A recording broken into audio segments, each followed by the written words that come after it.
পারুলের বাবাই যে সৌমিত্রবাবু সত্যিটা জানলো পারুল? সম্পূর্ণ জানতে ভিডিওটিতে একটি লাইক করে দেখতে থাকো। গল্পের শুরুতেই দেখা যায় বারবার করে শিরিনের কাছে একই প্রশ্নের উত্তর জানতে চায় সৌমিত্রবাবু আর বলে, বলো মাম্মাম, তুমি যদি জেনে থাকো পারুলের বাবার নাম কি তাহলে বলে দাও। এইভাবে চুপ করে থাকার কিন্তু কোনো মানেই হয় না। ঠিক সেই মুহূর্তেই শিরিন বলে, তুমি এসব কি বলছো বলো তো? আমি কিচ্ছু বুঝতে পারছি না। আমি কি করে জানবো যে পারুলের বাবার নাম কি?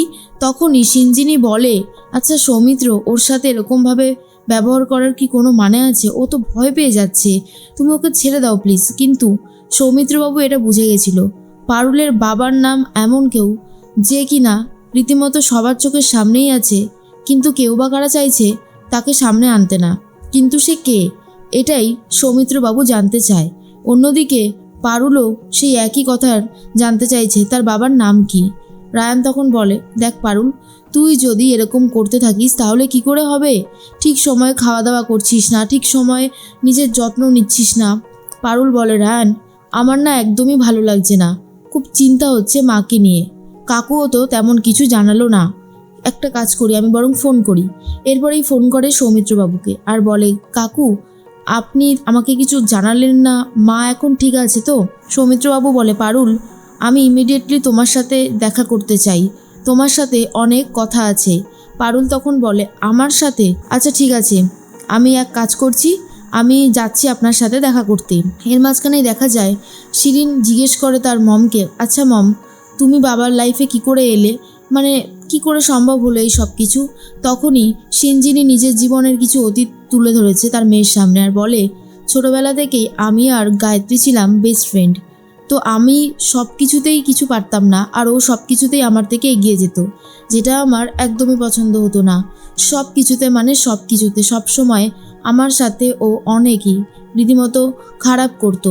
ও এতটাই পড়াশোনায় ভালো ছিল, ও তো ডাক্তারিতে চান্স পেয়ে গেল।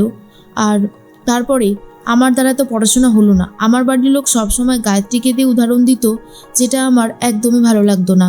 তারপরে আমি চেষ্টা চালিয়ে গেলাম কি করে গায়ত্রীর মতন ভালো কিছু করতে পারবো।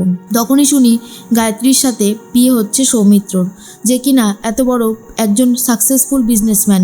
সেটা শোনার পরে আমি ভাবলাম আমার কপালে বোধহয় কিছুই নেই।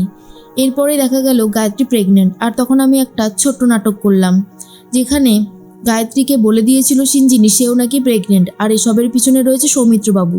কিন্তু সৌমিত্রবাবু এর কিছুই জানতো না। গায়ত্রী দেবী সবটা ভুল বোঝাবুঝি করেই চলে গিয়েছিল সৌমিত্রবাবুকে ছেড়ে। তার মাঝখানে রায়ান তখন ভাবে, এত কিছু হয়ে গেছে, আমি তো জাস্ট ভাবতেই পারছি না যে কি করে সব কিছু সামলাবো। তখন সৌমিত্রবাবু সবটা খুলে বলে দেয় যে তোমার মা পারুল চলে গেছে। মাঝ রাস্তায় গাড়ি দাঁড় করানোর পরে উনি নেমে কোথায় যেন একটা চলে যায়, আমি আর খুঁজে পাই না। পারুল সবটা শোনার পরে বলে, এটাই কি করে সম্ভব? এরপরেই পারুল কাকুকে জিজ্ঞেস করে, আচ্ছা কাকু, মা এমনি এমনি নেমে চলে গেল নাকি এমন কিছু ঘটেছিল যার জন্য মা চলে গেল? একটু বলুন না, আমার খুব টেনশন হচ্ছে। তখনই সৌমিত্রবাবু বলে, বিশ্বাস করো পারুল, আমি ওনাকে ভালো করে পৌঁছেই দিতে চেয়েছিলাম, কিন্তু উনি যে ওরকম কিছু করবে এটা আমি ভাবতেও পর্যন্ত পারিনি। তখনই পারুল বুঝতে পারে কোনো একটা গন্ডগোল হয়েছে, কিন্তু সেটা কি বুঝে উঠতে পারছিল না। এর মাঝখানেই রায়ান কথা বলতে থাকে তো আর বলে, আচ্ছা আঙ্কেল, সিঞ্জিনী আর সিঞ্জিনী আন্টি আর শিরিন, ওরা দুজন বড্ড বেশি বাড়াবাড়ি করছে। আমি বুঝতে পারছি না কেন এই জিনিসটা হচ্ছে। তখনই সৌমিত্রবাবু একই কথাই বুঝতে পারে, কিন্তু কেন পছন্দ করছে না, কেন জানতে চাইছে যে এরকমভাবে পুরো বিষয়টাকে ধামাচাপা দিতে চাইছে। সব কিছুই না কেমন একটা ঘোটালা লাগছে পারুল আর সৌমিত্রবাবুর কাছে। এদিকে দেখা যায় যে সিঞ্জিনী বলে, কোনোভাবেই পারুলকে জানতে দেওয়া যাবেই না যে পারুলের বাবার নাম হচ্ছে সৌমিত্র। এটা যদি জেনে যায় তাহলে খুবই খারাপ হবে, যেটা আমি হয়তো মেনে নিতে পারবো না। শিরিন বলে, মম, আমি তো ভাবতেই পারছি না যে পারুল আর আমার বাবা সেম। এটা যদি একবার জানাজানি হয় না, ও যা বাড়াবাড়ি করবে তুমি জাস্ট ভাবতেও পারছো না। সিঞ্জিনী বলে, সবটাই তো বুঝতে পারছি বেটা, তার জন্যই তো চেষ্টা চালিয়ে যাচ্ছি যাতে কখনোই পারুল তার বাবার পরিচয় জানতে না পারে। এরপর সৌমিত্রবাবু চলে যেতেই পারুল আর রায়ান দুজন মিলে ঘটনাটা পুরোটা আবারও অ্যানালিসিস করতে শুরু করে। আর যেখানে রায়ান বলে, সিঞ্জিনী আন্টি আর শিরিন ডাক্তারবাবুকে তুলে নিয়ে গেল। ডাক্তারবাবুর কাছ থেকে জানার চেষ্টা করছিল কেন ডাক্তারবাবু এসেছেন আর কার অপারেশনই বা করেছেন। তারপরেই বাড়িতে চলে আসলো পুলিশ। সৌমিত্র আঙ্কেল আমাদেরকে হেল্প করার চেষ্টা করছে, কিন্তু শিরিন আর ওর মা পুরো ব্যাপারটাকে ধামাচাপা দেওয়ার চেষ্টা চালিয়ে যাচ্ছে। কিন্তু কেন?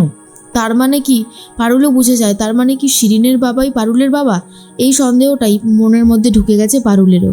তখন রায়ান ভাবে এর একটা হিস্ট্রি আমাদের সলভ করতেই হবে। তাই রায়ান চেষ্টা করে যেভাবেই হোক সত্যিটা জানার। রায়ান সমস্ত পুরনো ফাইলসগুলো ঘাঁটতে শুরু করে, যেখানে কিনা সৌমিত্রবাবুর সব কিছু সত্যিটা জানতে পারছে। এর মাঝখানে সৌমিত্রবাবুর সমস্ত খুঁটিনাটি ডিটেলস, আগের অ্যাকাউন্টস, দেখা যায় সোশ্যাল মিডিয়াতে যে অ্যাকাউন্টস ছিল সব কিছু চেক করতে থাকে, আর দেখে সে ব্রাইট মাইন্ডস ইউনিভার্সিটির স্টুডেন্ট ছিল। আর এদিকে পারুলও তার মায়ের সম্পর্কে যেটুকু জানে সেখান থেকেই রহস্য সমাধান করার চেষ্টা করে যাচ্ছে। তখনই পারুল বলে, আমার মন বলছে এর পিছনে রয়েছে বড় একটা ইতিহাস, কিন্তু আমরা কি করে জানবো বলতো রায়ান? রায়ান তখন বলে, আমাদেরই ইউনিভার্সিটিতে তো পড়তো আঙ্কেল, তো নিশ্চয়ই বন্ধু বান্ধব রয়েছে। আমাদের যেটা মনে হয়, আমরা যদি স্যারের হেল্প নিই তাহলে আমরা স্যারের হেল্প নিয়ে আঙ্কেলের বন্ধু বান্ধবের কাছে পৌঁছতে পারবো। তাদেরকেই জিজ্ঞেস করব যে এই সৌমিত্র আঙ্কেলের স্ত্রী কি সত্যি সিঞ্জিনি ম্যাডাম নাকি অন্য কেউ। আর যথারীতি যেমন ভাবনা তেমন কাজ, পারুল আর রায়ান চেষ্টা তো চালিয়ে যাচ্ছে, আর কথা বলতে শুরু করে দেয় একজন বন্ধুর সাথে, সৌমিত্রবাবুর বন্ধু। আর তখনই রায়ান জিজ্ঞেস করে, আচ্ছা সৌমিত্র আঙ্কেলের স্ত্রী তো সিঞ্জিনি ম্যাডাম, তাই না? তখনই সেই লোকটা বলে, না না, সিঞ্জিনি তো ওর সেকেন্ড ওয়াইফ, ওর প্রথম ওয়াইফের নাম গায়ত্রী। আর তখনই শুনে বুঝতে পেরে যায় পারুল যে সৌমিত্রই হলো তার বাবা, যাকে কিনা আঙ্কেল বলে পারুল এতদিন সম্বোধন করে এসেছে। এই জন্যই পারুলের প্রতি তার একটা অসম্ভব টান আছে, যেটা হয়তো প্রথমে বোঝা না গেলেও এখন বোঝা যাচ্ছে। পারুল তখন ইমোশনাল হয়ে পড়ে। রায়ান বলে, আমি বুঝতে পারছি পারুল তোর ব্যাপারটা, কিন্তু আজকে তুই যে সত্যিটা জেনেছিস না, সেটা তোর লাইফের সবথেকে বড় সত্যি, যে তোর বাবার নামই হচ্ছে সৌমিত্র। মানে হলো যে তুই শিরিন, তোর আর শিরিনের বাবা একই। আর এটা শোনার পর পারুল তো খুব ভেঙে পড়ে, বুঝতে পারে যে তাহলে তার মা বলেছিল যে তার বাবা নাকি তার মায়ের সাথে বিশ্বাসঘাতকতা করেছে। এরপরেই সৌমিত্র আঙ্কেলের কাছে যাবে বলে ঠিক করে পারুল, আর জিজ্ঞেস করবে কেন সে গায়ত্রী দেবীর সাথে এই অন্যায়গুলো করেছিল। কিন্তু এর কোনো হিসাবই নেই সৌমিত্রবাবুর কাছে। সৌমিত্রবাবু তো নিজেই জানতে চায় গায়ত্রী কেন তার কাছ থেকে দূরে চলে গেছিল। এদিকে সিঞ্জিনি জানেও না। পারুলের কাছে এখন সমস্ত সত্যিটাই স্পষ্ট, পারুলের বাবার নাম সৌমিত্রবাবু। আর এটা জানার পরেই পারুল খুবই এক্সাইটেড হয়ে যায়, আর ভাবে যার পরিচয় জানার জন্য এতদিন ধরে বসেছিলাম, অবশেষে তার পরিচয় আমার সামনে চলে এসেছে। আর এই জন্য পারুল খুবই খুশি হয়ে যায়, আর সাথে রায়ানও খুশি হয়ে যায়।